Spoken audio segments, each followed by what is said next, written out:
यह एक largest ed tech deal थी। दोनों के पास किसी भी किस्म की कोई एजुकेशन डिग्री नहीं थी। एक बिजनेसमैन का बेटा होने की हैसियत से उनके जहन में यह बात बार बार आती थी कि उन्हें भी कुछ करना है। सपने वे नहीं होते जो रात की नींद में देखे जाते हैं। सपने वे होते हैं जो इंसान को अपने पूरा होने तक सोने नहीं देते।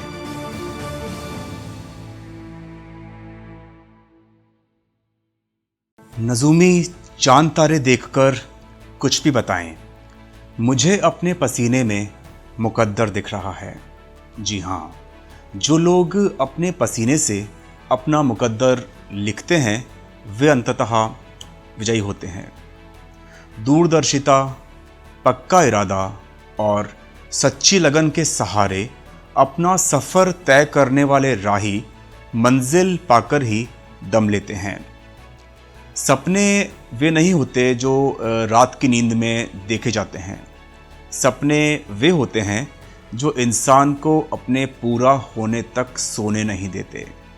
कुछ इसी तरह के लोगों में से हमने समाज के उन 5 विशिष्ट लोगों को चयनित किया है जिन्होंने ज़ीरो से हीरो तक की यात्रा को अपने खून पसीने से तय किया, जिन्होंने एक ज़िंदगी में एक सपना देखा और उसे पूरा करने में अपना सब कुछ लगा दिया, जिन्होंने लंबे सफ़र में कभी पीछे मुड़कर नहीं देखा, आने वाली बाधाओं को न केवल रास्ते से हटाया बल्कि उन्होंने बाधाओं के बीच से नए रास्तों को खोज निकाला।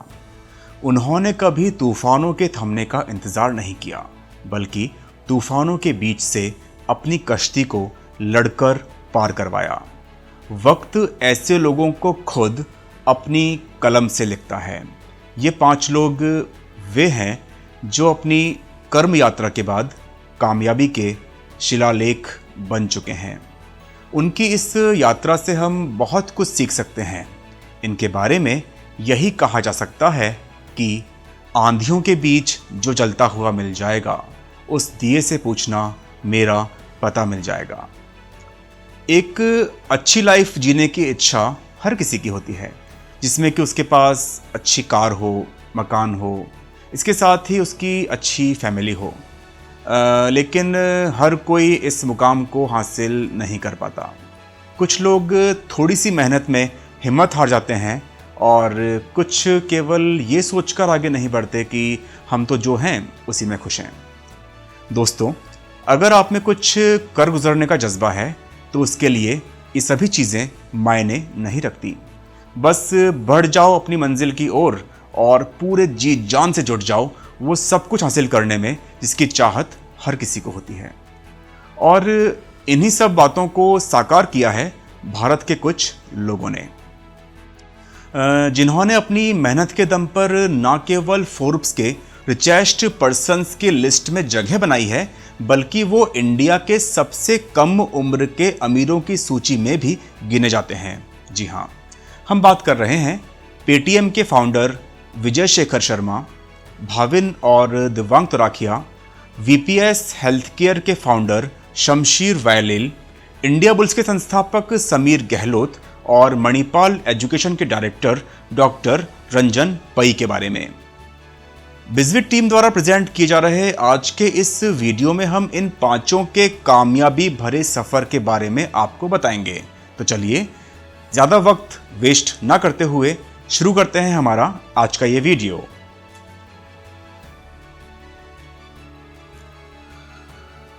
सबसे पहले बात करते हैं founder of Paytm Vijay Shekhar Sharma के बारे में।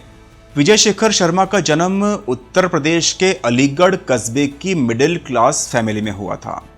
छोटी उम्र में ही कुछ इनोवेशंस कैसे होते हैं इससे उन्होंने बचपन में ही साबित कर दिया था। हम ऐसा इसलिए कह रहे हैं क्योंकि उन्होंने महज 15 साल की उम्र में पढ़ाई के दौरान indiasite.net नामक एक वेबसाइट बना ली थी और इसके बाद नॉलेज के साथ साथ किस्मत ने भी उनका बहुत साथ दिया और उन्हें इस वेबसाइट के लिए 2 साल बाद ही बड़ी रकम मिल गई, जिससे हम इंडियन करेंसी में अगर कन्वर्ट करें तो यह तकरीबन 7.5 करोड़ रुपए के आसपास होगा। विजय शेखर शर्मा ने एक इंटरव्यू में कहा था कि जब वो दिल्ली इंजीनियरिंग कॉलेज में थे तब उन्हें इंग्लिश भी ठीक से बोलना नहीं आती थी, क्योंकि उनकी स्कूलिंग हिंदी मीडियम से थी।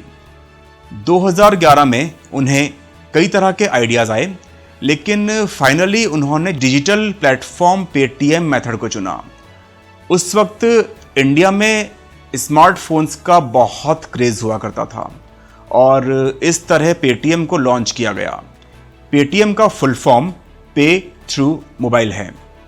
2016 में हुई नोटबंदी के बाद पेटीएम के नंबर ऑफ यूजर्स में तेजी से इजाफा हुआ, क्योंकि नोटबंदी के बाद अधिकांश लोगों ने डिजिटल पेमेंट मेथड को अपनाया था और उस वक्त पेटीएम को स्पेशली इसका बहुत फ़ायदा भी हुआ। अपनी सफलता की स्टोरी को एक इंटरव्यू में बताते हुए शर्मा ने कहा कि उनके जीवन में एक ऐसा दौर भी आया जब उनके पास खाने तक के पैसे नहीं हुआ करते थे।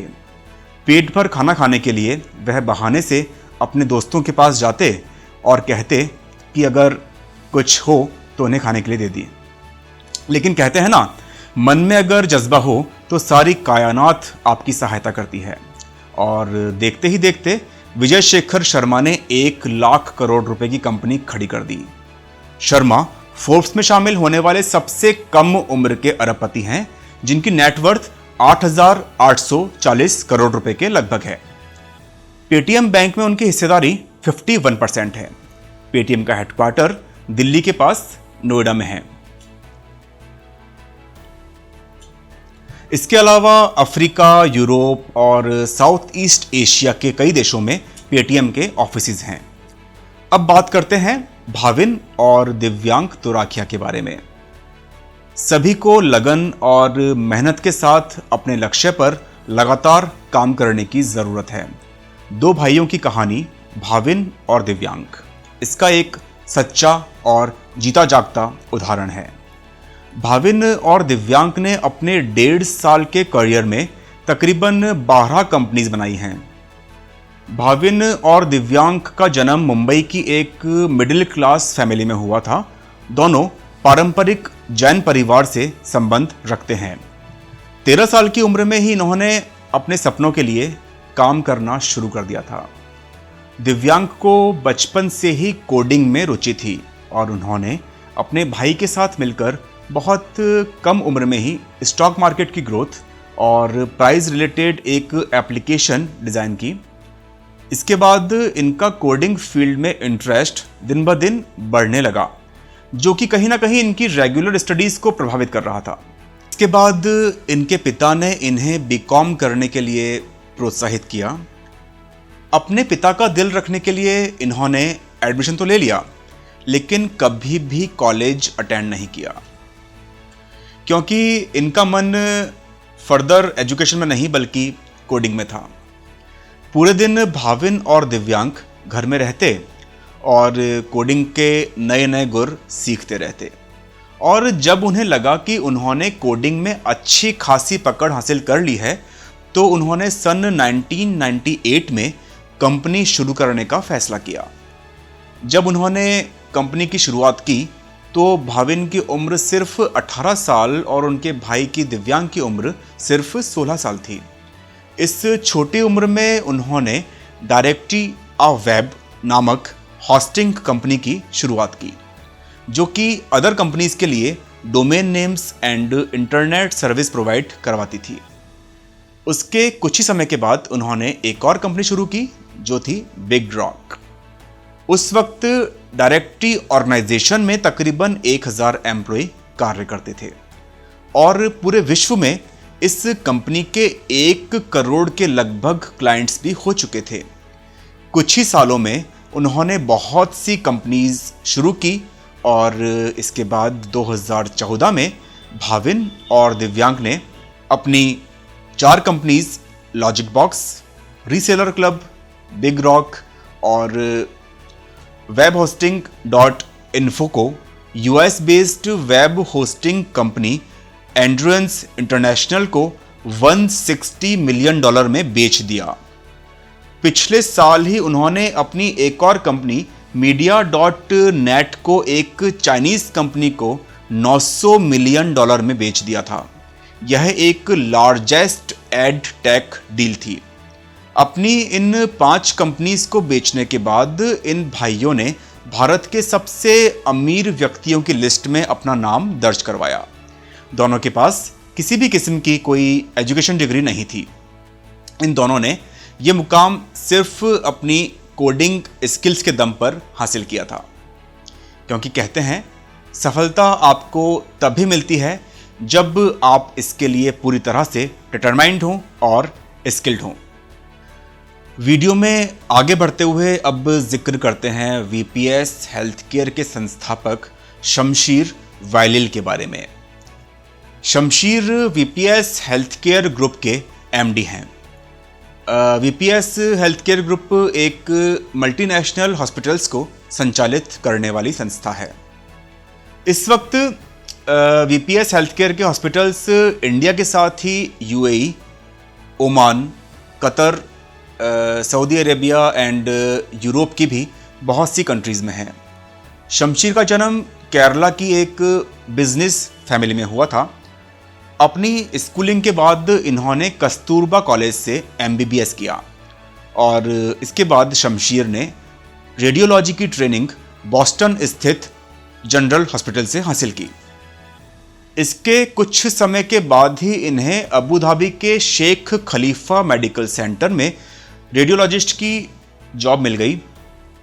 अपनी जॉब के वक्त शमशीर को एहसास हुआ कि वो एक बिजनेसमैन की फैमिली में जन्म लेने वाले व्यक्ति हैं और वो अपनी पूरी ज़िंदगी इस तरह से बेसमेंट के अंदर नहीं गुजार सकते, क्योंकि शमशीर एक रेडियोलॉजिस्ट थे और जनरली इस तरह की लैब्स हॉस्पिटल्स के बेसमेंट में बनाई जाती है। शमशीर का मानना था कि एक बिजनेसमैन का बेटा होने की हैसियत से उनके जहन में यह बात बार बार आती थी कि उन्हें भी कुछ करना है। उस वक्त शमशीर के पास बिजनेस की कुछ खास नॉलेज नहीं थी, लेकिन उनके मन में एक जज्बा ज़रूर था कि उन्हें कुछ करना है। अपने सपनों के साथ उन्होंने मई 2007 में अबू धाबी में पहले लाइफलाइन हॉस्पिटल को खोला। उस वक्त शमशीर की उम्र 30 वर्ष थी और इसके बाद धीरे धीरे वो अपने बिजनेस को एक्सपेंड करते चले गए। इसके कुछ ही वक्त के बाद उन्होंने वीपीएस हेल्थ केयर नाम से पहला हॉस्पिटल खोला। इसी के साथ उनके बिजनेस का कारवां आगे बढ़ता गया और साथ ही साथ वो सफलता की सीढ़ियां भी चढ़ते गए। अगर आज वर्तमान की बात करें तो वीपीएस हेल्थ केयर ग्रुप में कुल 13,000 एम्प्लॉइज़ कार्य करते हैं और इनके यूएई, ओमान और इंडिया में 22 हॉस्पिटल्स ऑपरेशनल हैं। साथ ही पूरे अबू धाबी की अगर बात की जाए तो 125 ऑन-साइट क्लिनिक्स इस वक्त वीपीएस ग्रुप संचालित करता है। फोर्ब्स की रिपोर्ट के अनुसार आज के समय में डॉक्टर शमशीर वायलिल $1.3 बिलियन की संपत्ति के मालिक हैं। हमारे इस वीडियो में एक और व्यक्ति को जगह मिली है, जो हैं इंडिया बुल्स के संस्थापक मिस्टर समीर गहलोत। समीर गहलोत की गिनती भारत के टॉप 100 रिचेस्ट पर्सन्स में 29वें स्थान पर होती है। साथ ही उनका नाम इंडिया के सबसे युवा 5 मल्टी मिलेनियर्स में भी शामिल है। तो आइए जानते हैं मिस्टर समीर गहलोत कैसे पहुंचे इस पोजीशन तक। साल 2000 और आईआईटी एमबीए की स्टडी कंप्लीट करने के बाद समीर ने दिल्ली में शेयर ब्रोकर का काम शुरू किया। अगर बात करें बिजनेस की तो उनकी फैमिली रियल एस्टेट सेक्टर में पहले से ही इन्वॉल्व थी, लेकिन मिस्टर समीर ने अपने लिए रास्ते खुद तैयार किए। साल 2000 के आसपास इंडिया के साथ ही फॉरेन कंट्रीज़ में भी बढ़ते शेयर और फाइनेंस के काम के बीच समीर ने अपनी एक छोटी सी कंपनी बनाई जिसका नाम था इंडिया बुल्स। एक बेहद ही छोटे कमरे से उन्होंने अपने कारोबार को शुरू किया और समीर ने अपने साथ अपने कुछ फ्रेंड्स को भी कंपनी से जोड़ा। इसके बाद वो अपनी कंपनी का दायरा आगे बढ़ाते चले गए। धीरे धीरे समीर द्वारा शुरू की गई छोटी सी कंपनी भारत की शीर्ष फाइनेंस सर्विस और रियल एस्टेट फर्म में तब्दील हो गई। जिस छोटे से कमरे से समीर ने अपनी कंपनी को शुरू किया था, आज उसी जगह पर इनका बेहद ही लग्जरियस ऑफिस है। अपनी मेहनत के दम पर समीर महज 34 इयर्स की उम्र में भारत के सबसे युवा अरबपति बन गए, जबकि भारतीय अमीरों में उनका स्थान 45वां है। अगर इनकी अर्ली लाइफ के बारे में कुछ डिस्कस करें तो इन्होंने 1995 में IIT दिल्ली से मैकेनिकल इंजीनियरिंग की और इसके बाद फॉरेन स्थित एक कंपनी में जॉब की। इसके कुछ टाइम के बाद वो इंडिया वापस आ गए और अपने परिवार द्वारा पहले से ही संचालित माइनिंग बिजनेस में हाथ बटाना शुरू किया। इस शख्स ने सिर्फ 10 इयर्स में इंडिया बुल्स को देश की सबसे बड़ी और बेहद कीमती ऑनलाइन शेयर ब्रोकरेज फर्म बना दिया। इंडिया बुल्स के बारे में एक और इंटरेस्टिंग फैक्ट है।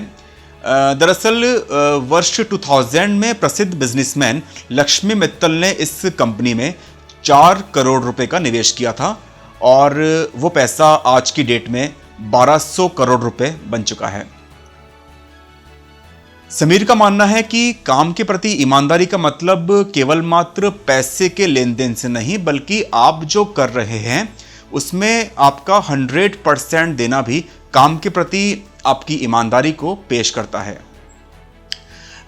आपको जो काम दिया गया है उससे अगर आप सीरियसली नहीं ले रहे तो समझ जाइए कि आप अपनी जॉब के प्रति लापरवाह हैं। सक्सेस की पहली शर्त यही है कि आप अपनी जॉब से प्यार करें, मोहब्बत करें और ईमानदारी से अपना काम करें। अब बात करते हैं Manipal education director doctor Ranjan पई के बारे में।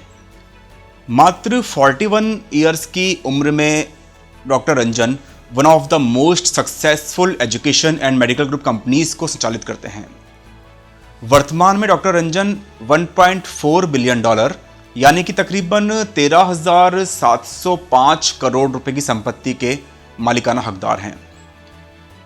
डॉक्टर रंजन ने कर्नाटक स्थित कस्तूरबा मेडिकल कॉलेज से अपनी पढ़ाई पूरी की और इसके बाद वो एक फेलोशिप के सिलसिले अमेरिका चले गए और धीरे धीरे तरक्की की राह पर चल पड़े। इस वक्त मणिपाल ग्रुप के तहत 6 मेडिकल कॉलेज और 16 हॉस्पिटल्स कार्यरत हैं। साथ ही 1 लाख से भी अधिक छात्र इसमें अध्ययनरत हैं। इसके कैंपस इंडिया के अलावा Malaysia, Antigua, Dubai and Nepal में हैं। मणिपाल ग्रुप की स्थापना डॉक्टर रंजन के पिता मिस्टर रामदास पई ने की थी। इनके पिता मिस्टर रामदास पई पद्म भूषण से भी सम्मानित हैं।